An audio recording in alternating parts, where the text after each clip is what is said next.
काँग्रेस पक्षाच्या वतीनं आपण सगळी या ठिकाणी काम करत आहोत. काम करत असताना एक महत्वाची गोष्ट आपल्यासाठी या तरुण असणाऱ्या नेतृत्वाला, विशेष करून SRG देशमुख साहेब आणि आम्ही एकत्र काम केलो. त्या सगळ्याची पावती जर काय असेल तर लातूर हे हरित झालं, हिरवगार झालं. याचं कारण जर काय असेल, त्यावेळेस वृक्ष दिंड्या काढल्या, लोकांमध्ये लोकजागृती केली, वृक्षाचं महत्व असणारं त्या ठिकाणी सांगण्यात आलं.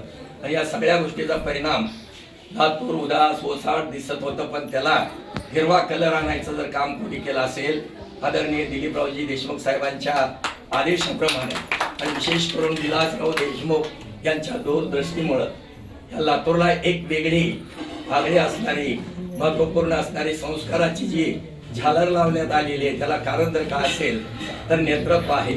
आणि त्या नेतृत्वाचं पुढं नेतृत्व वारसा अमित भैयाजी देशमुख साहेब या ठिकाणी आपल्या सर्वांच्या वतीनं करत आहेत.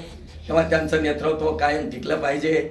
महापालिका ही केवळ आणि केवळ या काँग्रेस पक्षांच्याच ताब्यात आली पाहिजे, कारण या ठिकाणच्या महिला आज आपण पाहिलेल्या महाराष्ट्रामध्ये महिलावरती होत असलेले अत्याचार, अन्याय, दुराचार आणि भ्रष्टाचार अशा प्रकारचं हे सरकार आहे. या सरकारला आपण बाजूला सारून आपली पूर्वीची जी परंपरा आहे, जी महिलाला संरक्षण देणारी, दलिताला जवळ करणारी, मुस्लिमाबद्दल द्वेष नसलेली अशी ही जी परंपरा आहे, माणूस म्हणून जगणारी काँग्रेस पक्ष खऱ्या अर्थानं तळागाळातील सर्व लोकांची अशी नाळ ज्याची जोडलेली आहे, असे सर्व या ठिकाणी काँग्रेसच्या छत्राखाली आजपर्यंत आपण व्यवस्थितपणे राहिलो. बचत गटासारखी असणारी एक नवीन योजना आदरणीय विलासरावजी देशमुख साहेबांच्या काळामध्ये त्यांनी काढली. आणि अर्थ ज्याला म्हणतात, अर्थ असेल तर अर्थ, नाही तर अनर्थ, म्हणून महिलाला स्वतःच्या पायावरती उभं राहण्याची जी एक कलात्मक असणारी शैली त्यांच्याकडे आहे, त्याला अधिक वाव देण्याचं काम या ठिकाणी कोणी केलं असेल तर आदरणीय विलासराव देशमुख साहेबांनी केलेलं आहे. म्हणून ज्या काकांनी आम्हाला जे छत्र धरलं, मी सुद्धा या संत शिरोमणी मारुती महाराज साखर कारखान्यामध्ये चेअरमन झालो. त्याला जर सगळ्यात जास्त पाठबळ कोणाचा असेल तर या ठिकाणी आदरणीय खास करून आमची SRG देशमुख काका आणि आदरणीय दिलीपरावजी देशमुख साहेब या सगळ्यांनी मिळून या ठिकाणी आम्हाला वाव दिला. आज प्रभाग 17 नवीन आहेत. त्या सगळ्या नवख्या असणाऱ्या या नव्या तरुण आणि तरुणीला आपण तारून घेऊन जाण्याचं काम मनातून करायचं आहे. तिन्ही उमेदवार आमचे कुठल्याही परिस्थितीत आली पाहिजे.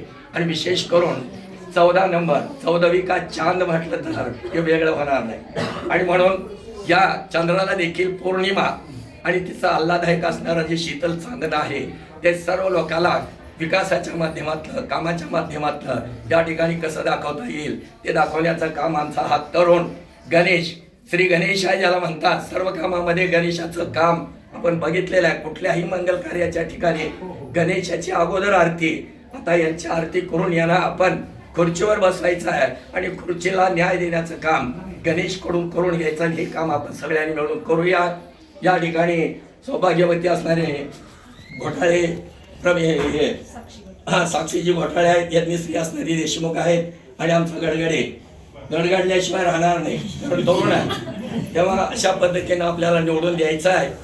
विशेष करून गणेशकडेही आपले जेवढे ओळखीचे असतील त्या सगळ्या ओळखीच्यांना सांगायचं आपल्याला की कुठल्याही परिस्थितीमध्ये हे सगळे आले पाहिजे.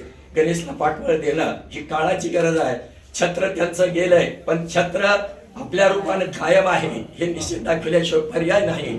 आणि म्हणून आपल्याला विनंती आहे की या ठिकाणी जे निष्ठावंत आहे ते राहिलेले, आणि जे निष्ठावंत म्हणजे निष्ठून जाणारे ते निघून गेलेले, तेव्हा कोण कुठं गेलं यापेक्षा जे राहिले त्यांनी खूप महत्वाचं काम आज या ठिकाणी अमित भैयाचे हात बळकट करायचे आहेत. हाताला हात द्या, साथ द्या आणि काँग्रेस पक्षाला प्रचंड बहुमतानं आपण निवडून द्या, एवढीच विनंती या ठिकाणी करतो. गणेश भैया, या ठिकाणचा जो प्रश्न आहे रस्त्याचा, रस्ता असेल तर सगळं काय, रस्ता नसेल तर सर्वच असणारा विकास खुंटला जातो. जाणं येणं, रहदारी या सगळ्या गोष्टी अडचणीच्या होतात. तेव्हा हा रस्ता आपण कसा खुला करता येईल आणि त्यासाठी आपल्याला काय प्रयत्न करता येतील तेवढं करावं. या भागाची सर्वात मोठी विनंती एवढी आहे. आणि तेवढी विनंती जर मान्य झाली तर एकतर्फी मतदान काँग्रेस पक्षाच्या हाताला हात धरून घ्या असं त्यांचं म्हणणं आहे. तेव्हा आपण त्या कामामध्ये अधिक असणारं जिव्हाळ्यानं आत्मीयतेनं ते काम करावं एवढी विनंती करतो. आणि इथून सगळ्याला पुन्हा 6 वाजता आदरणीय अमित भैया देशमुख साहेबांची बैठक आहे. खूप मोठा असणारा जाहीर सभा आहे. या जाहीर सभेला 500 लोक आपल्याला घेऊन जायचे. आपण त्या ठिकाणी संध्याकाळी 6 वाजता तिथे उपस्थित व्हायचे. 14 आणि 17 दोनच आहेत ना, 14 आणि 17 आणि 15 14 हा 14 15 आणि 17 असे सगळेच्या सगळे आपण त्या ठिकाणी जाऊन आज अमित भैयाला दाखवून देऊया की ही प्रचंड असणारी जाहीर सभा ही यशाचं चिन्ह आहे. उद्याचं जे यश आहे ते आज यातूनच असल्याला आपल्याला सिद्ध करायचं आहे. म्हणून प्रत्येकाने सगळी जबाबदारी आपल्यावरती घेऊन या कामाला लागावं एवढी विनंती करतो. अधिक न बोलता गणेश भाईला विनंती की आपण देखील या बाबतीत आपलं मत व्यक्त करावं. जय हिंद, जय महाराष्ट्र.